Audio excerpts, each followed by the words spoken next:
Assalamualaikum warahmatullahi wabarakatuh. Selamat pagi anak-anak.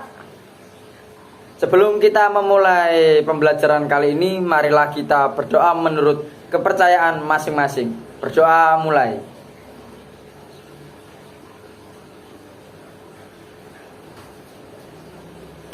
Berdoa selesai. Oke, materi kali ini yaitu akan menjelaskan tentang materi cerita pendek. Di sini apakah ada yang tahu apa itu cerita pendek?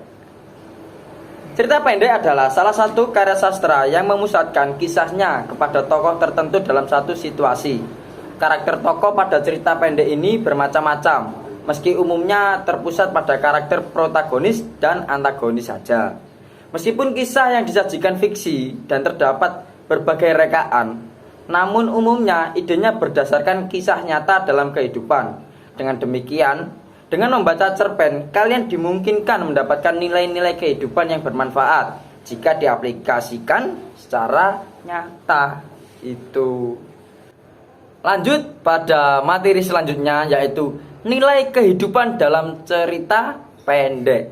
Nilai kehidupan cerita pendek adalah nilai-nilai kebaikan yang bisa diteladani dan dijalankan oleh manusia dalam mengarungi kehidupannya. Mengingat kisahnya diangkat dari kehidupan sehari-hari manusia, maka ada berbagai macam nilai kehidupan dalam cerita pendek yang biasanya di dalamnya. Nilai tersebut antara lain yaitu yang pertama, nilai agama, nilai sosial, nilai budaya, dan nilai ekonomi. Oke, yang pertama yaitu nilai keagamaan. Nilai agama adalah nilai yang bersumber dari ajaran agama yang ada di kehidupan manusia. Dengan memaknai dan menjalankan nilai ini, manusia akan menjadi makhluk yang dekat dengan Sang Pencipta dan memiliki pribadi yang soleh dalam kehidupan. Contoh-contoh nilai agama yaitu yang pertama yaitu apabila cerpen tersebut bercerita tentang pentingnya sholat 5 waktu. Kemudian cerpen itu bercerita tentang keajaiban doa dalam kehidupan manusia itu seperti apa. Nah, seperti itu. Lanjut pada nilai yang kedua yaitu nilai sosial. Nilai sosial adalah nilai-nilai yang baik dalam interaksi antara manusia dengan manusia yang lainnya. Dalam suatu masyarakat, setiap manusia perlu untuk menjaga hubungan baik dengan sesamanya agar tercipta kerukunan dan ketertiban dalam bermasyarakat. Contoh nilai-nilai sosial yaitu salah satunya apabila ada cerpen kemudian bercerita atau menceritakan yaitu bertutur baik antar sesama. Itu salah satu nilai sosial. Kemudian yaitu seperti juga mengisahkan fenomena kemiskinan yang ada di masyarakat yang memicu tentang kepekaan sosial. Lanjut pada poin yang ketiga yaitu nilai budaya. Nilai budaya adalah nilai-nilai positif yang bersumber dari kebiasaan-kebiasaan yang mengakar di tengah masyarakat. Kebiasaan ini kemudian menjadi semacam aturan tak tertulis yang harus dilakukan oleh masyarakat, sehingga jika ada yang menyelisihkan akan dianggap salah.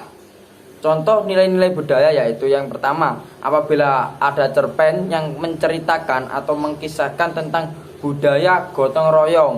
Nah, itu nilai budaya. Lanjut yang kedua yaitu kisah pernikahan dengan prosesi adat istiadat setempat. Itu juga cerpen yang mengandung tentang nilai-nilai budaya. Lanjut pada poin keempat yaitu nilai ekonomi.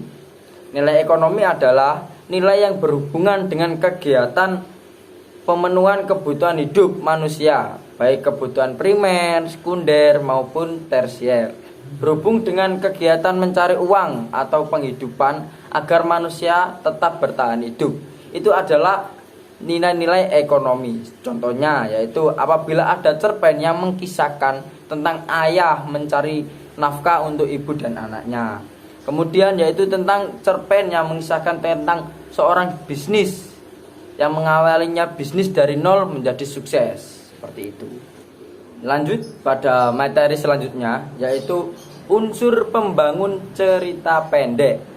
Cerita pendek merupakan suatu kesatuan yang dibangun dari berbagai unsur pembangun. Di dalamnya ada beberapa unsur pembangun cerita pendek yang perlu kalian ketahui. Berikut adalah unsur-unsurnya. Yang pertama yaitu ada tema, amanat, penokohan, dan alur. Unsur yang pertama yaitu tema. Tema dalam cerpen merupakan gagasan yang menjalin struktur isi cerita. Untuk mengetahui tema dari suatu cerpen, maka perlu untuk membaca dan memahami cerita secara utuh. Hal ini karena tema biasanya tidak disebutkan secara eksplisit atau tersurat, melainkan secara implisit atau tersirat. Contoh-contoh tema yang ada cerpen yaitu tema kemanusiaan, tema kekuasaan, kasih sayang, kecemburuan, kemiskinan, dan masih banyak lagi. Lanjut pada poin yang kedua yaitu amanat. Amanat dalam cerpen adalah pesan atau ajaran yang terkandung dalam cerpen. Amanat dalam cerpen biasanya disampaikan secara implisit atau tersirat melalui berbagai peristiwa yang dikisahkan dalam cerpen tersebut. Biasanya amanat sangat berhubungan dengan tema yang diangkat dalam cerita tersebut. Contoh-contoh amanat dalam cerpen antara lain yaitu sering-seringlah bersedekah. Nah, itu apabila dalam cerpen kemanusiaan. Apabila amanatnya seperti jangan mengecewakan keluarga. Nah, itu berarti temanya itu biasanya tentang kasih sayang. Kemudian yaitu seperti apabila ada amanat tentang jangan serakah. Nah, itu biasanya terdapat pada tema-tema kekuasaan. Kemudian poin yang ketiga yaitu penokohan. Penokohan dalam cerpen adalah cara pengarang dalam menggambarkan serta mengembangkan karakter dari tokoh-tokoh yang ada dalam cerita. Masing-masing pengarang melakukan penokohan dengan berbagai macam teknik yang digunakan. Lanjut poin yang keempat yaitu alur.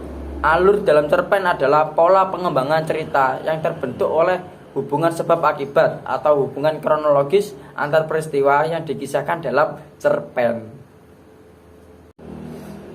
Baik, itulah materi mengenai apa itu cerpen, kemudian nilai-nilai kehidupan yang ada dalam cerpen itu apa saja, kemudian unsur-unsur pembangun dalam cerpen itu apa saja. Jadi, apakah di sini ada yang mau bertanya? Kalau tidak ada yang mau bertanya, di sini saya akan memberikan tugas ya. Yang tugas yang pertama yaitu silahkan baca dan pahami bagaimana isi cerita pendek dengan judul Sandal Jepit Merah karya R. Rais. Kemudian tentukan nilai kehidupan apa saja yang terkandung dalam cerpen tersebut. Lalu yang ketiga yaitu bagaimana unsur pembangun dalam cerpen Sandal Jepit Merah karya R. Rais. Untuk mengerjakan tugasnya, Bapak beri waktu 15 menit dimulai dari sekarang.